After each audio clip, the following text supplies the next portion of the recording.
So there are a couple doors that have a couple small issues where they are like rubbing against the jamb, like this one, for example. Okay. Might be loose hinges, may just require a light standing on the sides of the door to correct, but there's also one or two doors that don't latch when you close them. I know this laundry door to the mechanical is one of them. Oh, so okay. Just an adjustment of the strike plate should take care of that. Okay. So over in the master bedroom, the window, the lock on this one is busted. Almost looks like maybe somebody like broke through it or something at some point in the past, or because the window frame itself is also damaged. Okay. Gotcha. All right. So this is that the probably only needs one to that's be actually, replaced. Interesting. Oh, okay. It does sort of look like maybe somebody like pried, maybe they locked the keys out or something. Yeah, it almost looks like somebody drilled it. Like, because there's this like stuff right here. Oh, maybe. Looks like, and this is such a straight line, it almost looks like somebody drilled through it, cut through it. Maybe. To get in. I bet they locked themselves out. Okay, good to know. There's that. I mean, that's the only functional issue with the windows. Okay. There are two windows here in the front room that the seals, I believe, have gone bad. They don't look real horrible, but you can see a little bit of rust in between the panes of glass. You have to look close, but there's a little bit of rust in there as well as on this one. So over time, they'll probably get some condensation forming in between them, and they'll start to look not as good. But at the Do you know moment, what you do for that? I mean, all how do you repair for that? change out the glass. Oh, That's okay. the only thing you can do, really. Okay. And I usually don't recommend doing it until it gets to the point where it really just looks horrible. Okay. So they'll probably not be quite as energy efficient now that the seals are gone bad, but it's usually not a huge difference in cost unless, so I usually don't recommend doing that. Okay. Good to know. And you said this one too, right? This No, other window? just these Just two. that one? Yep. Okay. Just these ones. Okay. So in the kitchen, there's the dog. Cute little thing, isn't it? So the dishwasher is not really secured up to the cabinet so it moves around quite a bit. Okay. I mean, typically they're screwed up through the countertop, but it's kind of hard to do that with granite, and so you could either try to glue it up in place or try to find a way to attach it to the side of the cabinet. Okay. Or maybe wedge it in somehow. Yeah, there's a couple different things that would work. Okay. Yep. Cool. So basically go down to Home Depot and ask around. Yeah. Okay. I mean, I think the liquid nails thing is a really good one, just because you can actually glue to the bottom of the granite. You just have to tape it in place. Oh, yeah, good idea. And that works pretty Okay, good. awesome. The light under the micro hood doesn't work, and Okay. the light on the oven is also not working. I assume the bulbs probably burn out. Okay. There's some chocolate cake here we can eat. The faucet here in the kitchen, it swivels fine this way, but it doesn't swivel past. Oh, that spot interesting. right It's there. kind of So, locked. I'm not really sure, if there's just something underneath, maybe the nut that gets installed or something is off, but Okay. yeah. That's good to know. There are a couple outlets that are just a little bit loose. This is one of them. They're not real bad, but they just sort of wiggle around as you plug into them. So. It looks like this is already tightened though too, huh? Well, that's just the cover. I'm not sure exactly if it's the outlet that's loose inside the electrical box or if it's the box itself in the wall that's loose. Oh, but either way, they're interesting. usually pretty easy to fix. Okay, so just basically unscrew it, see if there's a problem, and then go to Home Depot and get something. Yep. Okay. Okay, so the furnace. So the furnace and the air conditioner are both 2004, so I think that's original, right? Okay, yeah. Mm-hmm.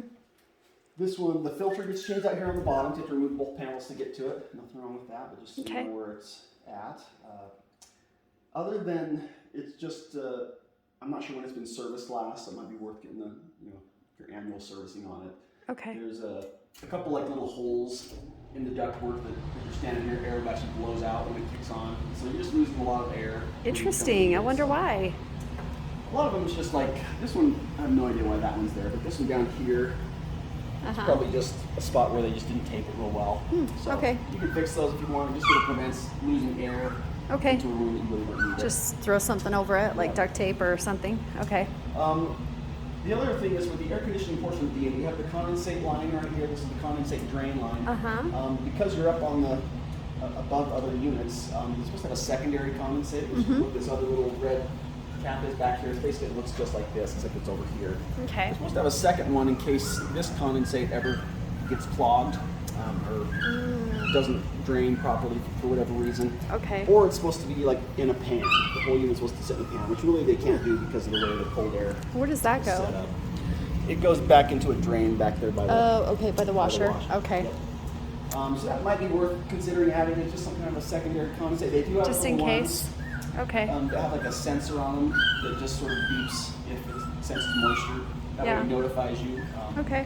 Because otherwise it potentially could overflow and cause damage to your unit Mm-hmm. as well as the unit below. Okay. We'll go to the laundry room. Okay.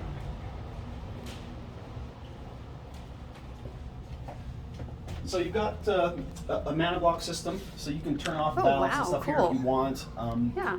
But all the valves, or all the fixtures seem to have shut-off valves underneath the sinks and stuff already Okay. anyway. So I usually would recommend probably using the valves under the sinks before you use these ones. Okay. Just because they're all plastic parts, plastic fittings that So it might sometimes will break break. if you're not gentle. Okay. So if you ever do have to use this, just be gentle. Yeah. Yeah. 'Cause Is they that can pretty break. common in the newer builds? You know, they've sort of gone away from using them probably in the last 10 years. Okay. Primarily because of this issue, just because plastic, they just get brittle. Okay. So, Okay. But it's pretty common with this age of building. Okay.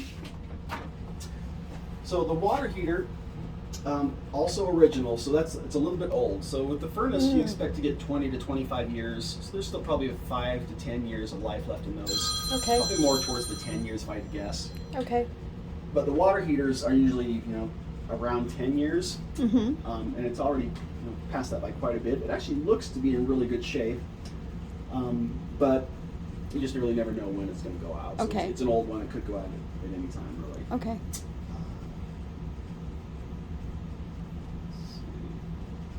The main water shutoff valve is right up here. It's sort of in a weird spot. Just Okay. Where that's at. Oh, markers. Yeah, so there's a little handle up in there that will turn off all the water to the unit. You can do this one too, but this would only turn off the hot water. Okay. This one will do Both. everything. Yeah. Oh, okay. There it is right there. Okay. Awesome. The water heater also does not have an expansion tank, the little egg-shaped Oh, yeah, I things that go noticed above that. it. Mhm. Now, I don't know, there's a possibility that the building as a whole has a single expansion tank for Mhm. all of the units. I don't really know. So Okay. And that's just a safety thing, right? yeah, it's a code thing Okay. required. I'm not positive in a multi-family unit like this if they.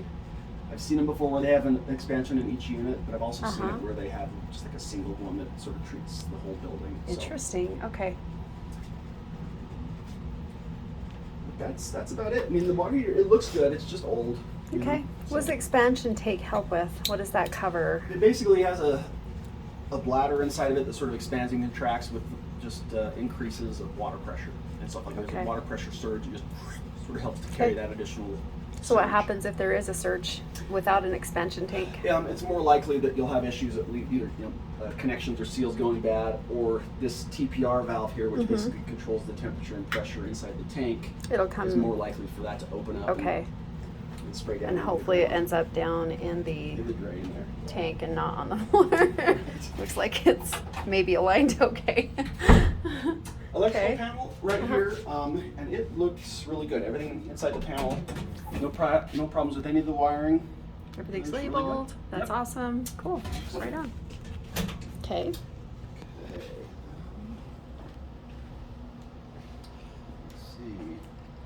It's mostly small stuff. Yeah, this is one of the doors that rubs a little bit. Oh, okay. And we've got some loose hardware, bars that are loose. Okay. The shower fixture here in the guest bathrooms, that does leak a little bit from this connection. Mm-hmm. It's not really a huge deal. It just sort of drips into the Okay. tub, but So a replacement or something. Yeah. Okay.